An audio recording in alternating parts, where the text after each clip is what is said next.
Oh, holy shit.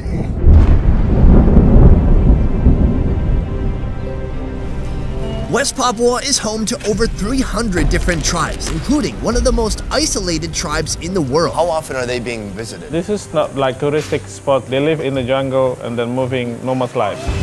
4 flights, a 2-hour drive, and miles of trekking through the rainforest has brought me here. Famous for their homes high in the trees, the Korowai people live and eat different from any place I've seen on Earth. This is the way how we survive in the jungle. Today, I'll be making contact, How do I say hello? following in their footsteps, They just saw something in the woods here. and living the life of the Korowai people.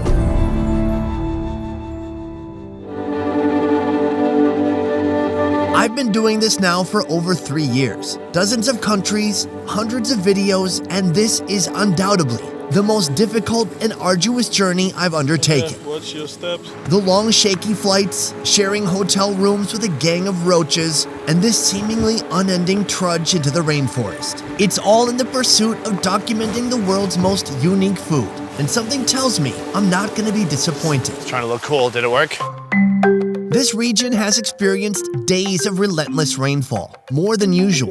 It looks beautiful, but one wrong step, one twisted ankle, and it could take days to reach proper facilities. We are on our way to the Korowai people, and it is no joke right here. There used to be a log, but it has fallen down. Oh, it's way too early to get my feet wet, man. It's never gonna be dry here. There is a current though, guys, so like, you gotta lean into it a little bit. Cool. Done. Huh? Kids, what do you think, huh? No big deal? All right, they were here like half an hour ago. Ideally, you've got feet with some callus built up so you can just feel your way through the water. Instead, I just got these on. So I'm trying to not get water in my shoe. These guys, it's like no issue at all. It's hilarious. The Korowai thought they were alone in the world until 40 years ago when first contact was made. Now, many Korowai have been drawn to a modern lifestyle, trading in tree houses for homes and villages outside the rainforest. But some still live today as they did hundreds of years ago. At this point, my biggest question is like, what do you enjoy eating? What is your favorite food out here? Is it just about staying alive, or is there some food that's like the treasured food? Today, there are only 3,000 Korowai in Papua. What you are about to witness has never before been documented on video. Wow. Kotre, Kotre, Kotre, Kotre. Big brother, the big chief come to pick us up. Ah, how do I say hello? Kotre. Go today. Go today. Go today. How far is the village from here? Almost 20 minutes. Are you hunting? He said, before I used to kill the enemy, but now I just come here to pick you up, not for killing you. For self-defense? Yeah. Well, I want to say thank you so much for allowing us into your village. And lastly, I brought some cigarettes in case you smoke. Do you smoke Marlboros?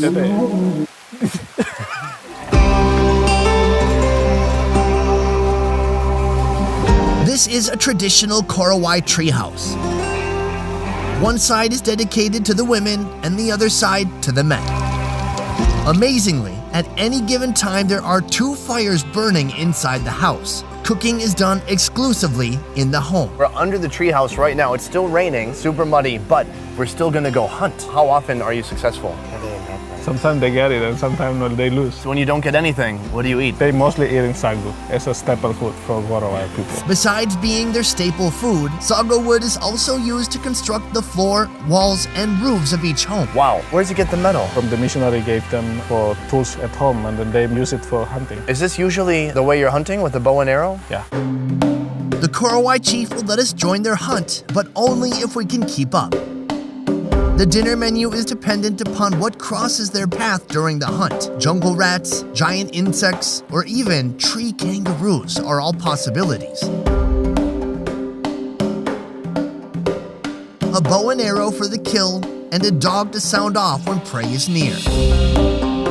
Even with the hunting dog, they have to wait for the dog to alert them, and then they can actually hunt it with flippin' arrows. So we've trekked for about 30 minutes now back into the jungle, away from their home, like even deeper from where we started. We might have to go even deeper into the super lush, thick jungle to actually catch something.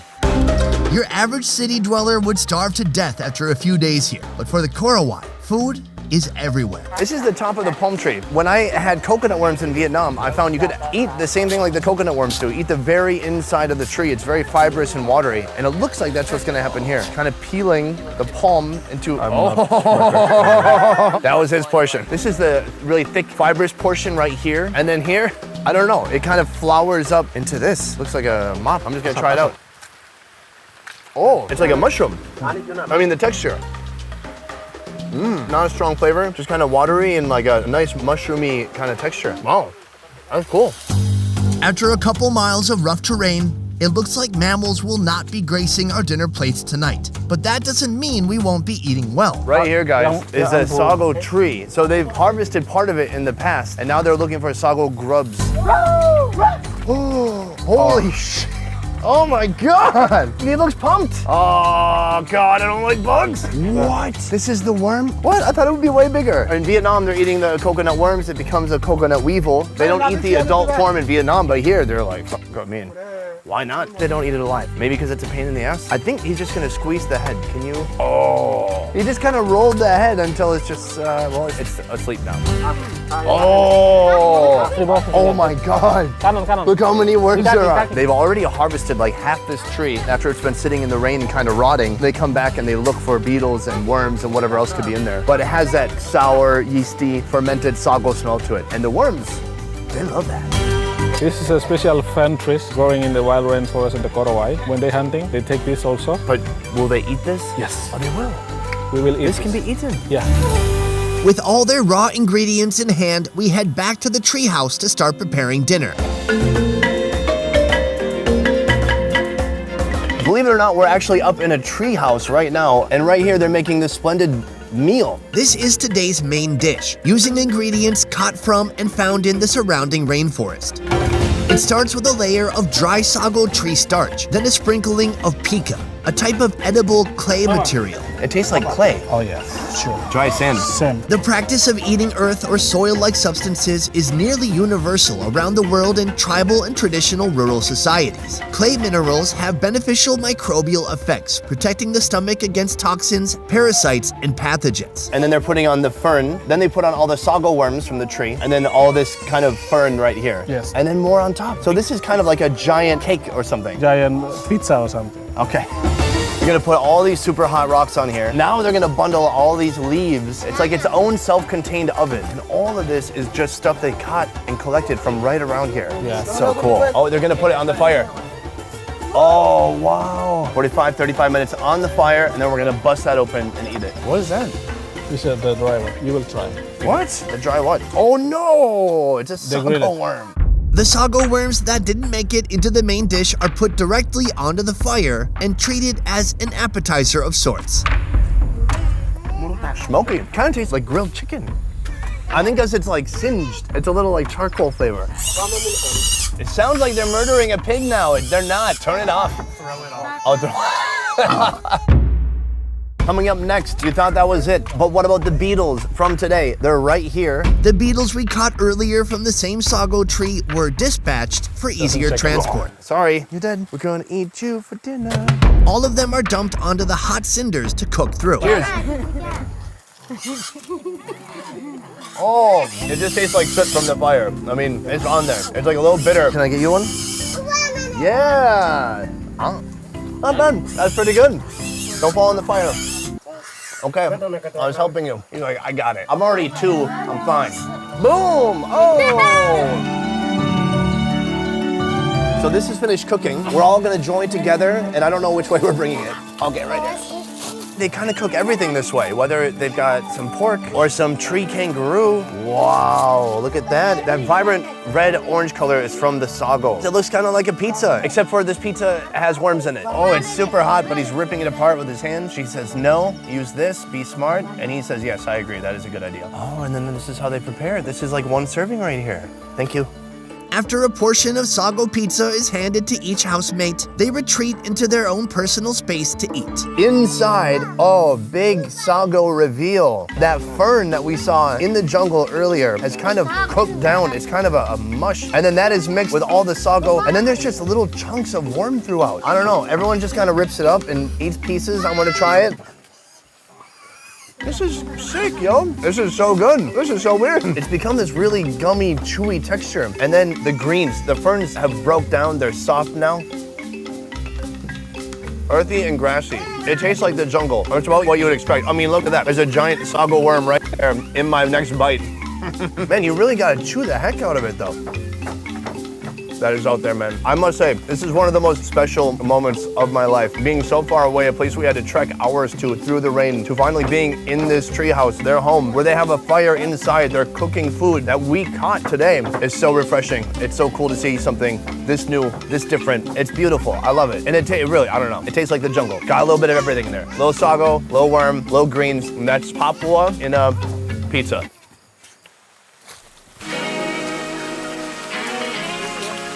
Every once in a while, it's good to get a reminder of just how soft I am. The real world for me consists of cameras, computers, and YouTube.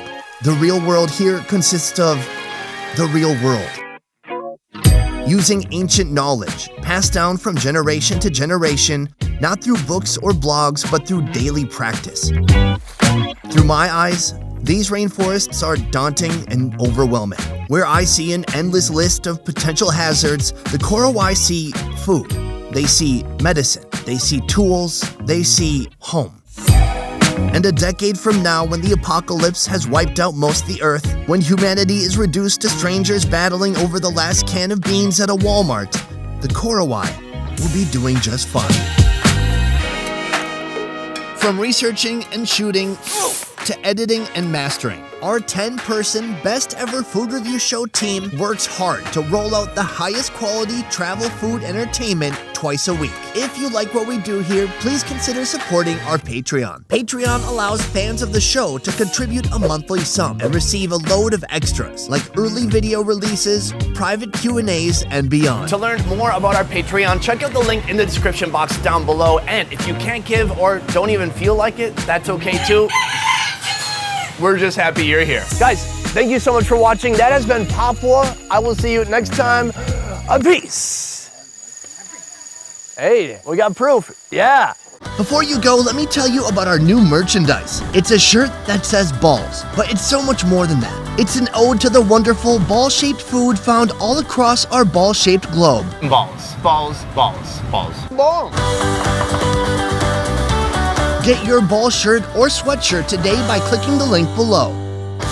And be sure to check out our second channel, More Best Ever Food Review Show, for raw clips and deleted scenes that didn't make it into the show. Begging you hear me, baby. If you seek for love, don't try to hide it. Find it deep inside and try to hide it. If there's a way, I wanna know. We tried it. Quit your games and now that you denied it.